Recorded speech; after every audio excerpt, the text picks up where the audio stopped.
WWE is moving forward with forgotten plans for Liv Morgan. In this video, I'm going to tell you exactly what those plans are and how they're moving forward with it.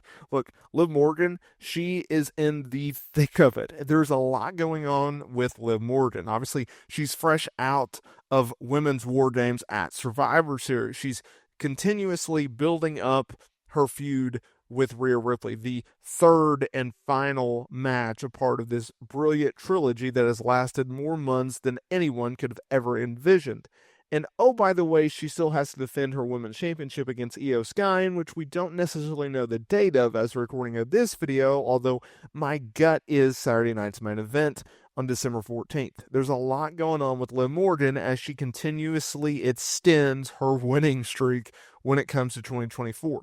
You talk about returning from hiatus, working with two top stars in Rhea Ripley and Becky Lynch. Oh, by the way, winning the Women's World Championship, aligning herself with the biggest heel in the company, having a multiple-month feud with Rhea Ripley that has just absolutely reset her career and sent her to another freaking level, has joined the Judgment Day and has been a key fixture on WWE television week in, week out, to the point where she is opening, closing, and having multiple segments throughout Monday Night Raw. She is not just a star, she is the star in the women's division, and she's one of the biggest stars that WWE not only has on Monday Night Raw, but in the entire company, to the point where she's within the top 10 merchandise sellers of 2024. She's right there with your Randy Ortons and your John Cena's and your Jey Usos and your Roman Reigns and your Cody Rhodes and your CM Punk. She's also there with Rhea Ripley. With all that being said, it's been a strong year for 2024 with Liv Morgan. But with all that being said, there's something in which WWE fans have forgotten. And it is the Io Sky feud. Now, I just mentioned, yes, they still have to do that match. But have you actually remembered that she's in a feud with Io Sky and that they still have to get this match done? Right? It's one thing to feud with someone. It's another thing to they've kind of really screwed up her booking in the sense of like, okay, Rhea Ripley went down with an injury. She was supposed to be sidelined for a while. She comes back with a broken orbital bone. She's wearing a mask, but in the process of her absence in just a few weeks, they crowned a new number one contender for Liv's championship, which was Io Sky. And so they were building, and then all of a sudden Rhea comes back and they're like, oh yeah. And so they put her feud with Io on the back burner, right?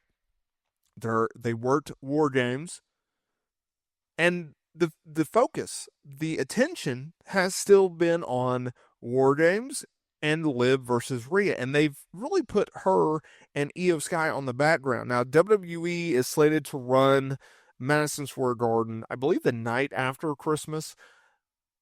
They are advertised to work a match at that show, okay?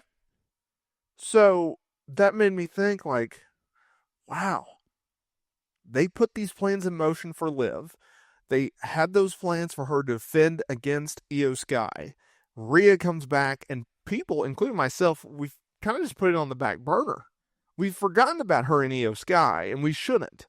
It's a disservice to Io, and it's a disservice to what they have in front of them. And it sucks for Io Sky because, A, she's a former women's champion. B, she's very, very talented. And C, outside of Rhea Ripley, she is the most likely and realistic person to dethrone Liv Morgan as the women's champion on Monday Night Raw. And despite all of those positives, despite everything that is working for Io Sky with this feud with Liv Morgan, it's forgotten about. And when they do this match, whether it's Saturday night's main event or the Royal Rumble or on an episode of Monday Night Raw, they're going to face a huge challenge. And that challenge is trying to get people to believe. Get people to believe that Io Sky can actually dethrone Liv Morgan. Because before Rhea returned, when she was crowned number one contender, we can all say, okay, she can realistically beat Liv Morgan. Now that we know, oh yeah, they're going to do Io Sky versus Liv Morgan. But Io Sky ain't beating her for that championship because that's still Rhea's championship, right?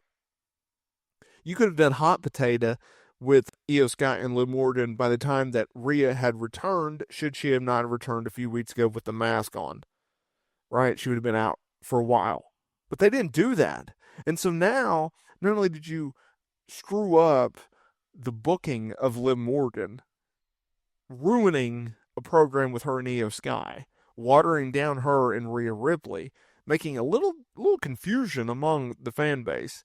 Now we're gonna have to run through the Io Sky feud, and we're really gonna kind of just screw it up because if you book a feud and there's not a hook, there's not a slight chance, there's not a slight belief that the challenger can dethrone the champion, you're kind of wasting your time, right? Because you can book someone and go, hey, they're going to be in a situation in which they have no shot at beating the champion. It's hard to buy into that, right? Think about when Liv worked with Zelina Vega earlier this year. They did a match on Monday Night Raw. It was never believable that Zelina Vega was going to dethrone Liv Morgan. Therefore, they could not maximize the storytelling of that feud. They could not draw every ounce of that feud out of it, right? Or every storyline element out of that feud. They just couldn't. And when you do that, you pigeonhole yourself when it comes to booking. And it's a challenge. It's a challenge for the booker. It's a challenge for the fans. It's a challenge for the wrestlers. It's just not a good idea in general. And I don't know if it was a situation in which WWE realistically did not expect Rhea Ripley to be returning as soon as she did. Even though there's already previous history in which has shown that if you have a broken orbital bone, you can work through it. It's still painful, but the mask protects you. The Undertaker has done it. Trish Stratus has done it. There's been countless others who have done it. I don't know what the logic was. That would be $1 million question for me to ask Triple H and be like, dude, why did you do that? Because it's now screwed up everything.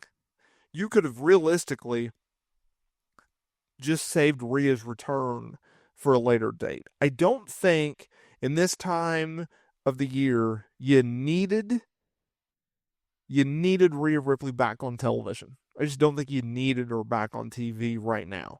Now, start of the year, WrestleMania season, build the Royal Rumble. I think she can win the women's championship, the women's Royal Rumble, and therefore challenge and dethrone Liv Morgan for the Women's World Championship at WrestleMania. I think you can do that. Did you really need her at the end of 2024? I don't think you did. I think you pigeonholed yourself and you didn't really need to do it. But hey, I could be wrong.